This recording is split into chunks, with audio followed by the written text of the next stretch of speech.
You make my world a better place. I can depend on you.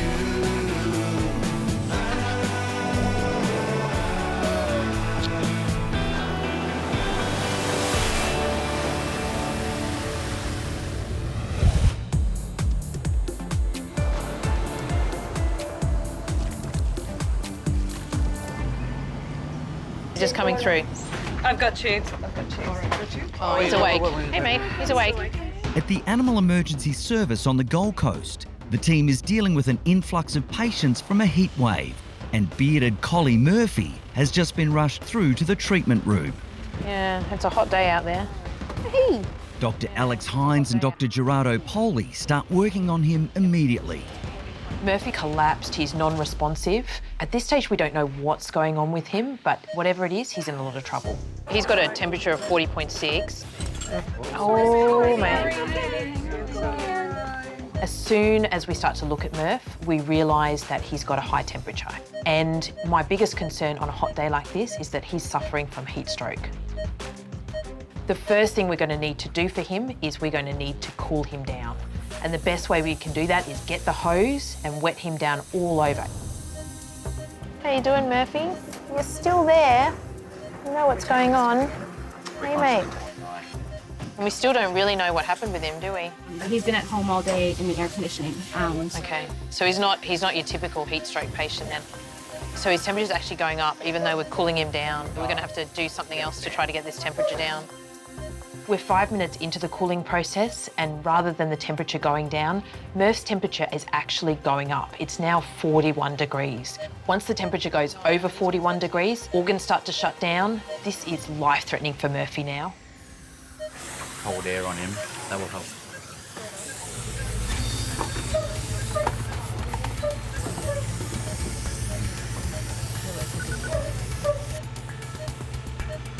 Has the temperature coming down at all? 40.1 now, so it's coming back down. With Murphy slowly starting to respond to the treatment, Alex brings in his owners, Rosemary and Chris. Here's my most precious boy. So what was the first thing that you noticed that wasn't right with Murphy today? That he was having more trouble than usual getting up. And when I tried to give him a bowl of water, he sort of half looked at it and he couldn't, so I got a spray bottle and I was spraying water into his mouth. Yeah.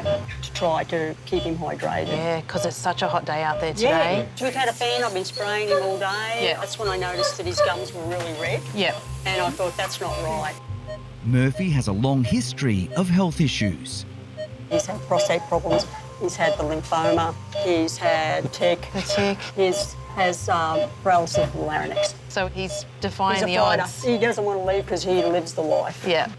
Chris and Rosemary have told me that Murph's been recently diagnosed with laryngeal paralysis. That's significant because it's going to impact the way he's able to cool down. Dogs cool by panting, and so if he can't pant effectively, then he's not going to be able to cool his body down. Really what we'll be trying to do is to see if we can get that temperature down, get him stable. We're going to transfer Murph into the intensive care unit because he's going to need the highest level of supportive care and a nurse with him around the clock. You're a brave boy, OK?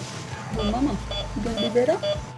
I'd love to be able to give Chris and Rosemary some reassurance, but Murph is in really bad shape, and I don't know if he's even going to make it through the night. If it goes wrong, then at least he went out trying.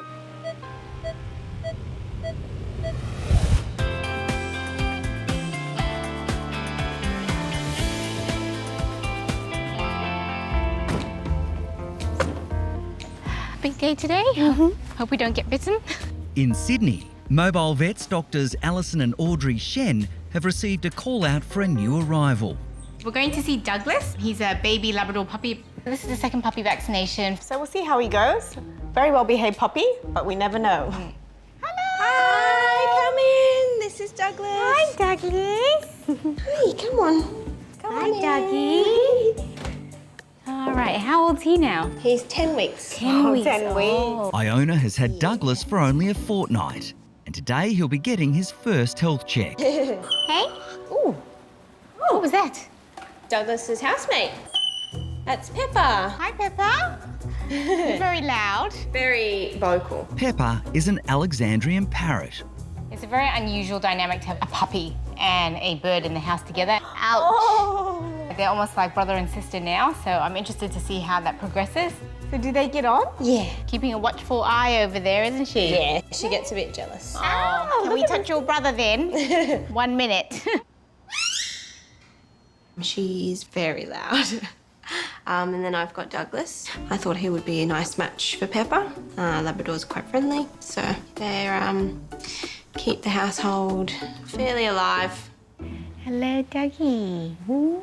All right, shall we have a look over you? The sister's here for support. Look at that. Taking care of your brother. Let's have a listen to your heart, Dougie. It's all good. Chest sounds clear, heart's great. The ears are looking really good. That's good. Let's have a look at your eyes. Okay, nose. Any coughing or sneezing? No. Okay, and now we'll leave the nasty deed to Auntie Audrey. Oh, Douglas. How come I always get the dirty work? I'm always at the butt end, aren't I? Auntie Audrey does the dirty business. Look what we're gonna do to your brother now. What do you think, Dr. Pepper? Oh, that's disgusting. Dad's been in places you don't want to know about. It's definitely a one-of-a-kind consult with Pepper on my shoulder. I feel like I've got a little assistance there. Supervisor. Just supervising everything, checking out the thermometer, making sure everything's all normal. Very cute. Sorry, baby. It's okay. Sorry, baby. Oh, I know. What are we doing, Pepper? 38.3, all normal. You don't want that, Pepper. It's been in your brother's bum. With Douglas's health check all good, it's time for his vaccination. So he's having the C5 today, which covers kennel cough. So you can go and play with your friends. Okay, you're gonna be a brave boy. It's a little mosquito bite. Little mosquito bite, baby. Be brave. Be brave. Good boy. Good boy. Good boy. And that's it, baby. Well what done. a brave boy. Oh, look what Pepper's done. Oh, did you poo on me? Bless the vet. Oh, Pepper. It's gross. So I get the bum thermometer taking and now I get poo on my shoulder. Why do I always get the good stuff?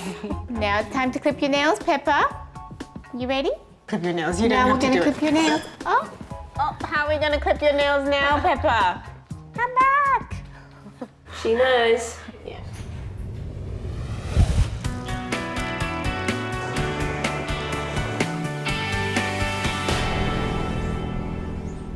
Come on. Come. In Melbourne, Simon is bringing Hugo into the Kingston Veterinary Hospital to see Dr. Danni Dusek. The 5-year-old boxer Staffy Cross is a bundle of energy. I know you want to say hi, you have to wait. He's full of beans, he's always charged up. Never settles down, wants to greet every single dog you can imagine. Big bundle of fun. Come through, Simon. Come. Hello, how you going, Simon? Brilliant. You Yourself? good? So Hugo just loves everyone and has to smooch everyone. Full of energy, just endless amounts of energy. Hey? So what's brought you in today? Well, he's got this little lumpy on the side of his neck, a Yeah, little bit of a growth. How long ago did you first notice that? Probably within the last 5 to 6 weeks, somewhere around there. All right. And has it changed much in that time? Not particularly, no. Okay. Maybe just a little bit more firmer Okay. than all anything. right. Fearing cancer, Simon is trying to stay positive. I've had a dog pass away from lymphoma, and that started with a little lump, and that then progressed to chemotherapy and the whole lot, and I'm just hoping it's nothing as bad like this for him. I can feel the lump there. It's quite fixed in that subcutaneous skin. It's not adjoining the sort of underlying tissues, which is good. The location of the lump makes me want to make sure that it's not the microchip. Beautiful. Microchip's way out of the way of that lump, so that's good. We'll have to pop a little needle in there to see what cells we get out, to see what that could be. So hopefully it's nothing sinister, but we'll just have to check and make sure nothing going on there.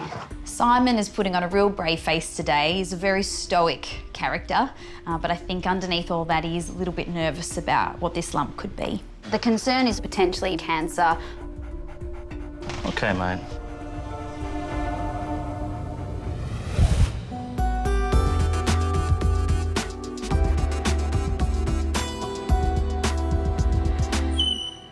In Sydney, Labrador Douglas is exhausted after his vaccination.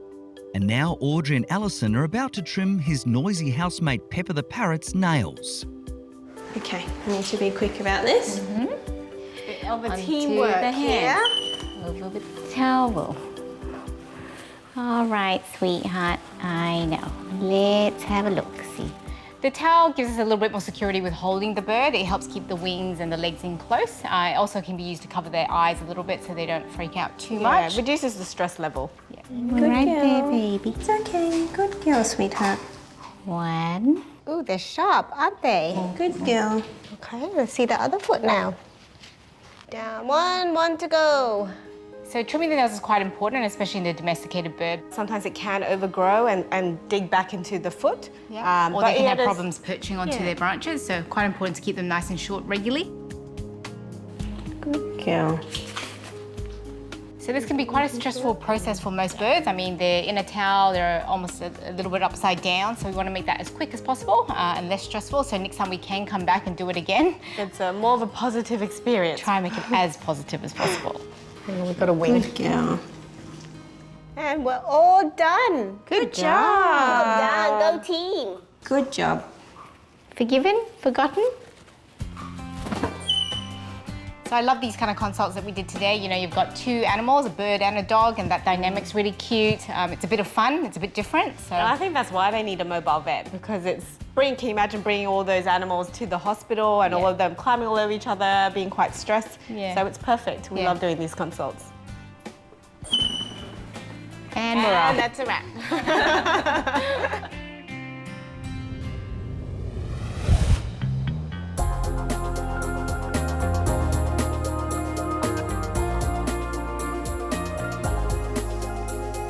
All right, baby. On the Gold Coast, Murphy is still in intensive care after collapsing at home with a dangerously high temperature. It's not great news this morning for Murph. He's now on oxygen. We're nebulising him to try and open up some of his airways. He's really flat and he has made no attempt to get up. He's just right down the end there. It's been an anxious time for Murphy's owners, Rosemary and Chris, being separated from their much-loved boy. Angel, that's my most precious boy. Hello, babe. I think it'll be really good for Chris and Rosemary to spend some time with Murph, and I'm hoping it's going to lift Murph's spirits as well. I don't feel well. I want to go home. I know. I want to go home. After that, they're going to meet with internal medicine specialist Pete Barron about the x-rays that he took this morning, but it's not good news. There's certainly changes in his lungs. Now, instead of the lung being air-filled, there's pus and fluid building up in there. He's got a degree of laryngeal paralysis, and I think that that's predisposed him to aspiration pneumonia. Aspiration pneumonia is a very serious disease, and we definitely see animals who pass away with this condition. I really can't face that. I hope he makes it to his 40th birthday. That's what I really want.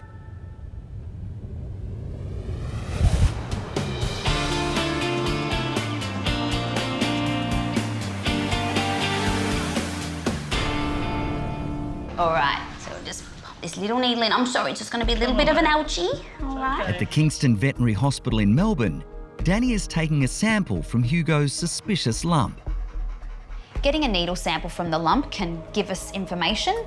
Sometimes we can get a definitive diagnosis. We know exactly what that lump is, but then more often than not, it's inconclusive and we need to do more tests. Doesn't look like we're getting a lot out of that. So we might find it's not exfoliating well, not getting many cells, but we'll still have a look under the microscope just to make sure that we're not missing anything.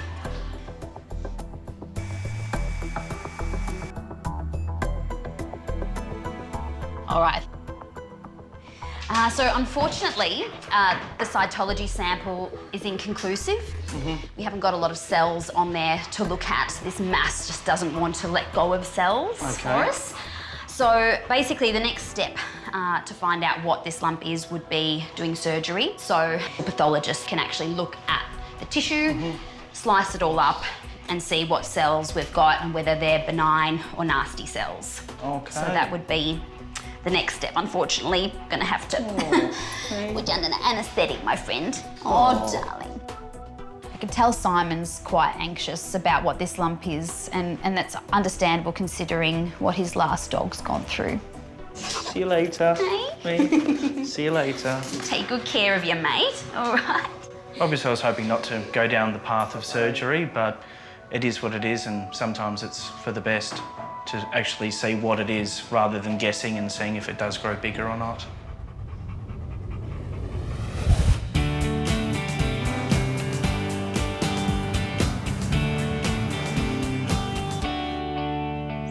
Hey, baby. Back on the Gold Coast, 13-year-old Murphy is fighting for his life with a potentially deadly form of pneumonia. Just like in humans, pneumonia is really serious, particularly in the elderly. Murph's like a 90-year-old man, so if he's suffering from pneumonia, this could be life-threatening. Murphy has been put on an immediate course of antibiotics, and the next 24 hours will be critical. You all right? Mummy and Daddy and her are going home now. Owners Rosemary and Chris are staying optimistic their boy will pull through. You know, it's not great news, but at least... Not great news, at least it's something treated. Something, exactly. It's something that we know we've got a plan now, and we can just see how he responds to the antibiotics. You know, my dogs are always my puppies. It's like so many people with their children, he's still my puppy. Murph is a fighter, and he wants to get as much out of this life as he possibly can. It's okay. You hang in there.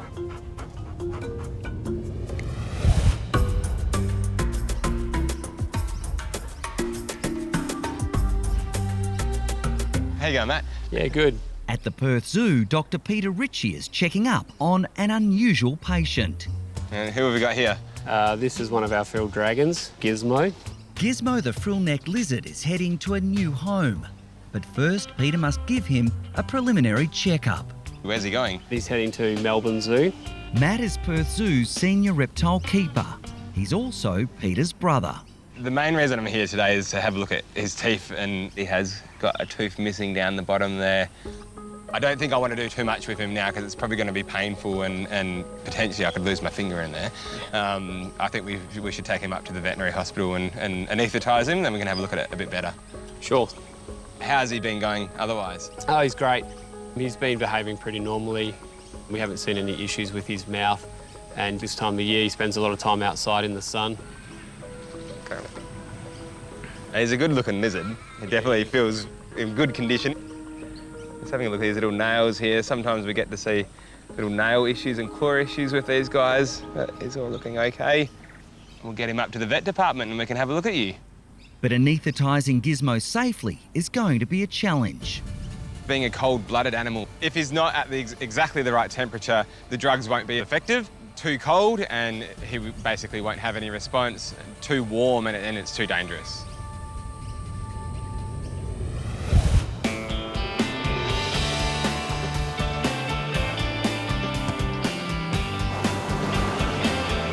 Hi, Kate, how are you doing? Hey, Margaret, how are you? In Bondi, wildlife carer Margaret has arrived with an unexpected patient for Dr. Kate Adams. You got some for you today. Thank goodness. A little fur baby. I love your surprises. Yes. Have a look today. Oh my goodness. Come on in. Most of my days at Bondi Vet are taken up by cats and dogs. So when I get to treat Australian wildlife, it's such a bonus. This is Wilbert. So Wilbert's a 10-month-old baby wombat. Hi, Wilbur. Say hi to Kate. Wilbur. Look at you. Hi, I'm Wilbur the wombat. Wilbur's a pouch baby, and the mother was a roadkill, unfortunately. Oh, yes. I've got a real soft spot for wombats. They were one of the first animals that made me want to be a vet. I could cuddle Wilbur all day, but he's actually here for a health check. So we've really got to look and make sure that Wilbur is going okay. Is he eating well? He's eating quite good, grazing out now. He's just recently been introduced to what I call the junior burrows. He's learning to dig and he's eating the dirt and he's getting his gut flora. But I just noticed that his claws are wearing down quite a bit and the little claw on the side, here's a mark. Is this the bit that you were quite worried I about? was a little bit worried about. It's fine, it's at the cuticle there, so that'll heal itself. He has these giant claws that are just starting to grow. Wombats use those to burrow and find food. I'm going to get you to hang on to him. Okay. Turn him around. I know, Wilbur. Come on. Hey, Wilbs, can we just have a look at your little choppers? I know, I'm just looking. Unlike humans, wombat teeth continue to keep on growing, and it's by eating that they actually grind their teeth down. We need to make sure that they're wearing down just as they should be. I know, you little monkey. Hang on, sweetheart. Wombats have long oral cavities and they've got chubby little cheeks, so it's quite difficult to get in there and have a good look. Yeah. So you can see that they're quite flattened at the top here. Yes. Right, so they're grinding down really nicely. You've obviously been giving him quite a lot of hard things to chew on. Wilbert is so cute. When you see wombats up close, they make your heart melt. No, you're just like a little regal wart. Just having a listen to his heart. It's beautiful. No murmur, heart rate's good. He has been a little bit itchy, and I wasn't sure whether it was due to the digging. Australian wombats are really prone to getting a thing called sarcoptic mange. It's a little microscopic parasite that burrows into the skin and makes them really itchy. You know, his fur is a lot shorter around this back end than up around here, so you can just feel how it's quite lush around up here, and it looks like he actually does do a little bit of rubbing down this back end. I personally think it's mange. Luckily, sarcoptic mange is treatable. We use a very similar product to what we'd use in cats and dogs to treat fleas and ticks. So, Margaret, I am going to actually give you some things to treat sarcoptes. Okay. All we really need to do from here is just make sure that everything's tracking along okay. Thank you so much, Kate. Really appreciate it. See you, Wilbur. Say See bye. you, Wilbur. You've been very uncooperative. Not the best of patients, no. He's like, all right. I want to get back in my bag. I'll put you back in your bag and then See you you, can Wilbur. be quiet. There you go. Oops. Come on, Wilbur, cooperate here. Wilbur's doing a little somersault here. Oh, he's so cute.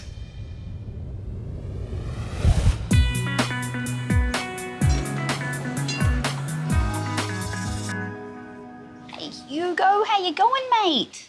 Oh, we're already pretty zonked, aren't we, hey? We'll get that lump sorted, hey, mate? We'll find out what's going on there. Good boy. In Melbourne, Danni is about to start surgery on boxer staffy cross Hugo to remove a suspicious lump.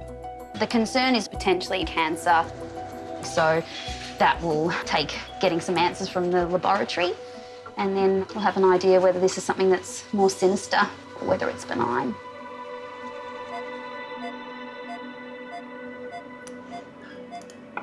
Okay, you guys happy for me to cut? Happy. All right. The most labour-intensive and time-consuming part is cutting down and undermining into those deep tissues underneath the lump. So just getting through that thick skin, and now we're just working through all the fat. Vet nurses Camilla and Hannah are assisting with the surgery. I can feel that lump now. It's really important that we get all the deeper tissues underneath that lump out, otherwise we're likely to leave cells behind. A lot of people think of a lump removal as literally popping out a little lump. It's a bit more complicated, and we need to get margins both around the outside of the lump and underneath. So we've got that lump out, so hopefully we've got a benign mass. And that will be going to the lab for further analysis. Almost done there, Hugo. Just got to start closing you up and you'll be good to go. Have a bit of a scar, but he's still going to be a handsome boy. I know Simon's back at home probably feeling quite anxious considering his history. So there's a little bit of extra pressure today.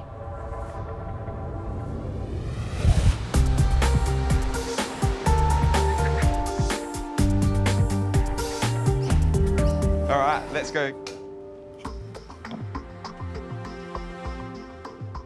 He's doing okay underneath there. At the Perth Zoo, special preparations have been underway for a risky anaesthetic procedure on frill-necked lizard Gizmo. Our patient today has been sitting in a hot box for a short period to warm him up to his preferred body temperature, which is around 28 degrees. So I'm going to give him his injection of his anaesthetic medication. I'm aiming for a blood vessel that lives just below the spine in his tail running along here. There we go. Now that he's warm and he's had his medication, he should go to sleep. very slowly. Reptiles metabolize drugs very differently to other species, so we rely on external temperatures for the chemical reactions to happen in his body. To keep his appropriate temperature, we've used our bear hugger device, and this is basically a pillow inflated with hot, warm air. So without him being warm enough, he's not going to metabolize the drugs the way we want him to. Now I need to get my endotracheal tube in. Reptiles are difficult to monitor under anaesthesia as well. That's better. All right. One easy way to monitor heart rate is actually putting a little probe on his eye, which I'm doing right now. So we're now hearing his heart rate through his eye. This is amazing. It's a very sensitive microphone, hearing the whooshing of the blood moving through his blood vessels in his eye. With Gizmo safely anaesthetised, Peter begins a physical exam before moving on to the dental check. The thing that we're looking for when we're having a look at his toes and his legs is signs of gout. Lizards are susceptible to gout, so we'll ensure he doesn't have that before he goes. Gout is common in reptiles, causing stiff and swollen joints. The painful condition is caused by a build-up of uric acid in the blood. He's looking great. Everything's moving all okay. With the external exam done, Peter wants to make sure there aren't any hidden issues. So we're about to take some x-rays of him now. His skeleton's looking beautiful, which is a really good thing, and everything's looking normal at the moment. With the physical check complete, Peter can now move on to Gizmo's important dental examination. So we're just doing our dental exam on our little frilled neck lizard, and along his top row of teeth, he's actually missing a small segment of jaw. So there should be teeth from here down to here that are now missing. And he does have a bit of gingival recession, so the pink tissue over here should be a little bit higher up along the line of his gums up here. So we're just taking some photos to document his teeth so we can compare them from previous photos. It's a lot less red. Yeah, it's not progressing, and we're actually seeing some improvement on this side, which is really good. This little guy's in great shape. It's time to wake him up. But Peter can't relax just yet. One small problem with reptile anaesthetics is in recovery, they often will stop breathing. One thing that will get them to breathe again is actually increasing carbon dioxide levels in their system and also decreasing the anaesthetic in their system as well. So it's a bit of a balance of giving him breaths to get rid of the anaesthetic, but not too many that his carbon dioxide levels don't go too low. Hey, little man. How you going? You waking up? He's looking okay. He's doing his normal reptile thing, and they like to take a little bit longer to wake up from anaesthetic, but he's started to regain some of his reflexes now. He's recovered well and looking happy and in tip-top health.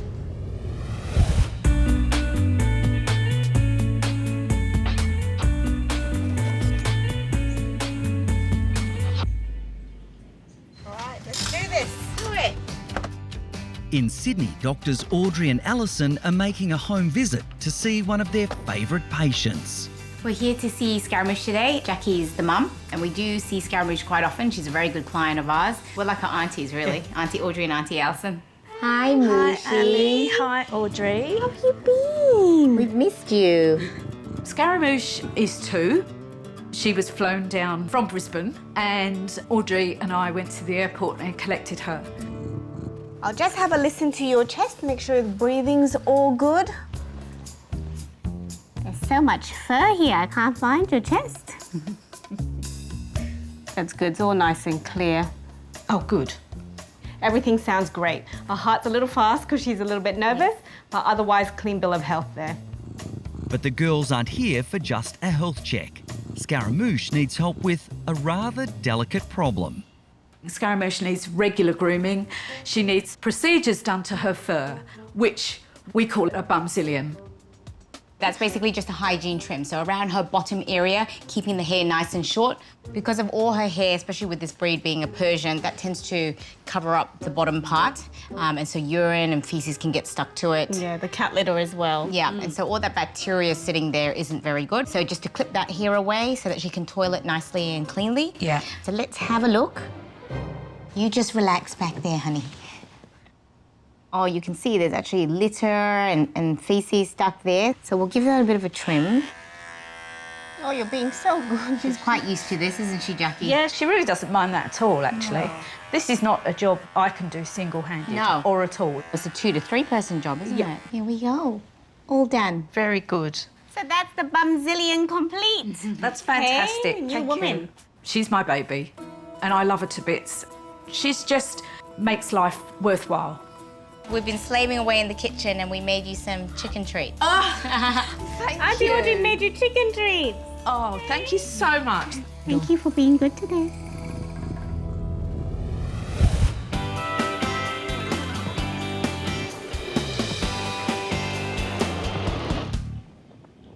Hey, Hugo, how's it going? He's good, he's up. He's awake. Good boy, we're getting there, aren't we, hey? In Melbourne, 5-year-old Hugo has recovered well after surgery to remove a suspicious lump from his neck. So all that's left to do for Hugo today is apply a nice bandage for some compression around the surgical site to try and help minimise the swelling, because that area is a real high motion area of the body, so it's high risk for swelling after surgery. Okay, Hugo, I think the best way to get you up on your feet again is to bring your dad out here. What do you reckon, hey? Come on through. Here he is. Oh. There's that tail. I like your vest. So handsome, hey? Oh, You good boy. you good boy? Oh, Yeah. Feel okay? He seems really comfortable. He's just very sedate still, so It's a little bit I think quiet. it's going to be good to keep him nice and rested. The biggest challenge for Simon is going to be keeping Hugo quiet while this surgery site heals. I don't know how much luck he's going to have. Can he eat tonight or not I really? just give him a little bit. Wait till he's maybe a bit, well, he's perked up now that he's seen Dad. But yeah, just give him maybe half of what he normally has. So we've still got a few more anxious days waiting to get the pathology results for Hugo's lump so that we can actually find out what it is. Have a good night. If you've got any concerns at all, give us a call. Will do. Thank you so we'll much see you for in a couple of everything. days. No worries, Simon. Cheerio. See you later. Good boy.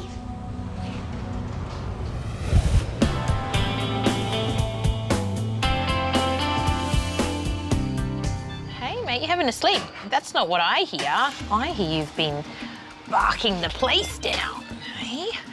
It's been almost 24 hours since Murphy was rushed into the Animal Emergency Hospital on the Gold Coast, barely conscious. You look a bit brighter than the last time I saw you.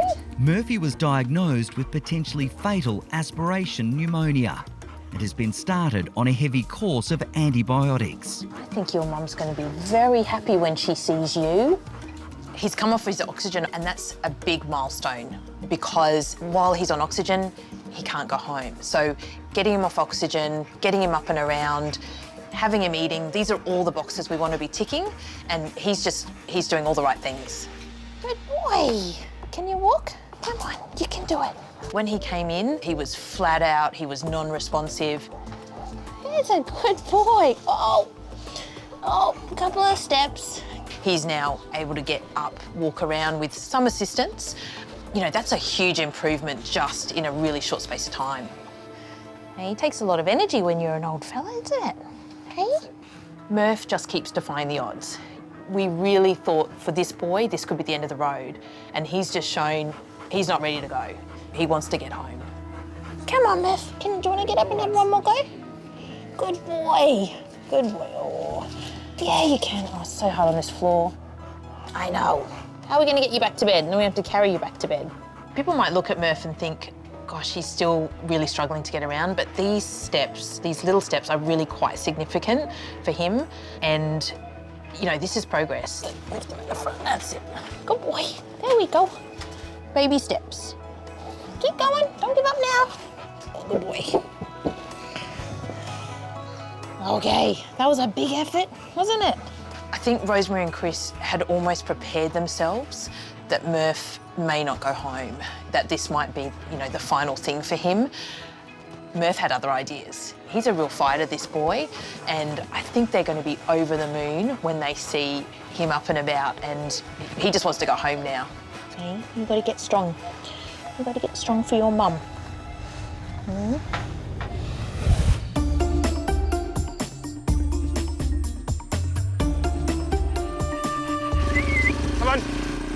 In Perth, Peter's having a day off and he's spending it at home looking after his menagerie. Come on. I love it out here. We're on a small farm about an hour east of Perth. It's about 130 acres and this is a place I call home. Sheila, come on. Sheila, come. We have 3 dogs. Each year I go help de-sex dogs in remote Indigenous communities, and each year I tend to come home with another dog. Cookie the galah came into the animal hospital as a stray orphan baby. He didn't have a home to go to, so I put my hand up to take him home. Hey, Cookie. How you going? Oh, gentle. Ow. I wanted to be a vet when I was very young. I remember one of my dogs getting bitten by a snake and passing away, and that was something that I wish I had been able to do something about. Becoming a vet meant I could do that for my own animals, and in the veterinary clinic I understand what they're going through because I've been there. You're right, come on, got some. I do consider them all pets. I mean, even the sheep come when they're called, so. Peter has a soft spot for one animal in particular. Guinea pigs. I just love them. At the moment, there's about 45 guinea pigs here. Guinea pigs are on the rodent evolutionary chain because of their teeth. However, a lot of other things about them are very similar to horses. Their dietary requirements is very similar to a horse. Their behaviours in that, you know, you have a little stallion running around with his group of mares, and they're a herd animal that grazes, and I love them. It's not necessarily the animal I thought I would find an affinity with, but I do. Peter is excited because one of his guinea pigs is due to have a litter any day. This is Beatrice. I'm just having a little palpate of her abdomen, and at the moment I can feel there's one little head sitting under here, and I think there's at least another 2 on this side as well. I can feel another two heads here. The other reason I know that she's about to give birth is that her pelvis will separate in the week leading up to giving birth, and I can feel that that's actually happening at the moment. So we should be expecting little KV pups or guinea pig pups any day now. This is her second pregnancy, so hopefully everything goes well. There's always a risk with birthing and pregnancy, so we'll be keeping a real close eye on her over the next week.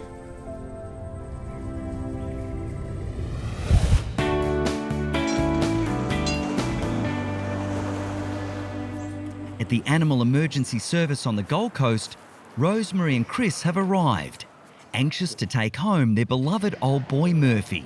Hello. Hey, how are you? Are you ready? Today's the day. Yeah. Isn't it great? Ready for your boy to go home? You've done such an incredible job, especially the ladies down ICU. They are amazing. He has become such a favourite, but Murph has really found his voice today. I heard. Yeah. I'm not happy. I want to go home. Yes. That's what he's been saying, and so the girls are like, let's get him home. Take him away. Take him away. Rosemary and Chris are determined to take Murph home today. Most owners, I would say, would not be able to look after a dog at home in this condition. But these guys are extraordinary owners, and they will give him round-the-clock care. Maybe the key is some love at home. Oh, he looks like he's sound asleep. We're going to give him a bit of a surprise, I think. Oh, hello. Hello. I hear you've been giving everyone a hard time. You want to go home? Time to go. 1, 2, 3. Oh, put those back on here, get your balance. That's it. Get a little bit of circulation to those legs. Good boy. So Chris and I get Murph to his feet, and he's a bit shaky. Slippery, slippery. Oh, I don't like this. So hard on the slippery floor, isn't it? It was unbelievable. He just started to take steps by himself. I don't like to use the word miraculous, but this was a miracle. Yeah, you were determined you were going to walk out of here on your own, weren't you, Murph? He's like, I don't need a trolley. I got 4 legs. As we're going down the corridor, it's just the most extraordinary moment. He's going faster, he's getting stronger. Look at him, look at that. Yeah.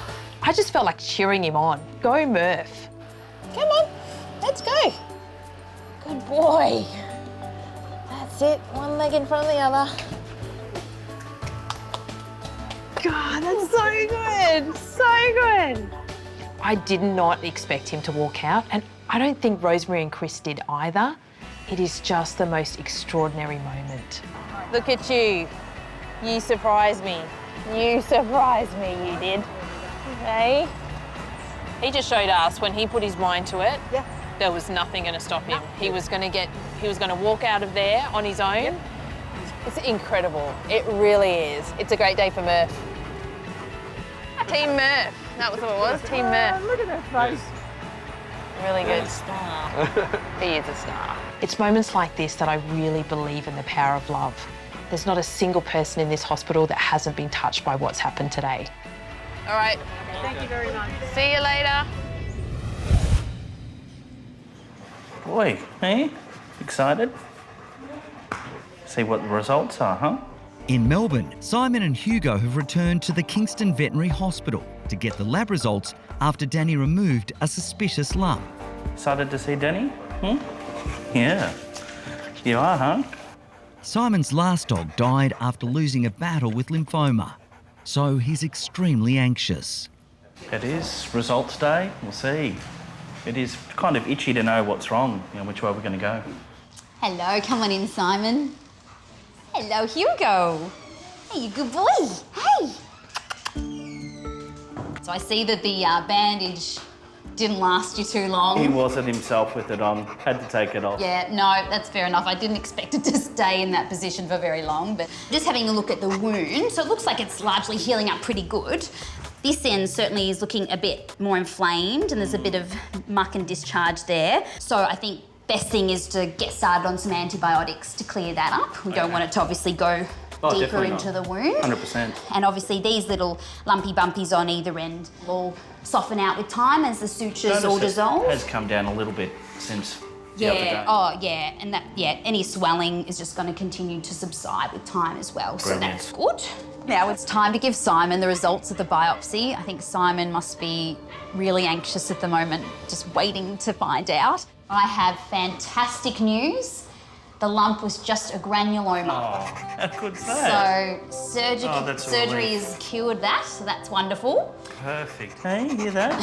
Yeah, that's good. So completely benign lump, nothing to worry about. Brilliant. Huge relief. Couldn't ask for anything better. Best news all year, to be honest.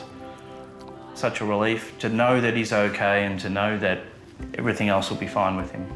I'm just thrilled that it's nothing nasty. Oh. We're all thrilled with the results. It's fantastic to be able to pass it on.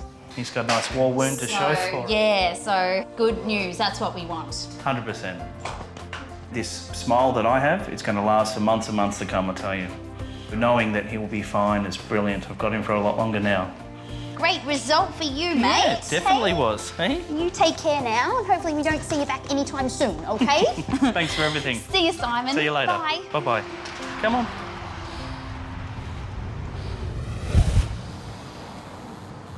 Hey, ladies. I've got something for you to come and have a look at. At the animal hospital in Perth, Peter has brought in a surprise to show the team. Look who we have in here. Oh, they're so tiny. Can we hold them? We can. Really sweet. Oh. So they're only a day old. Hi, guys. Come on.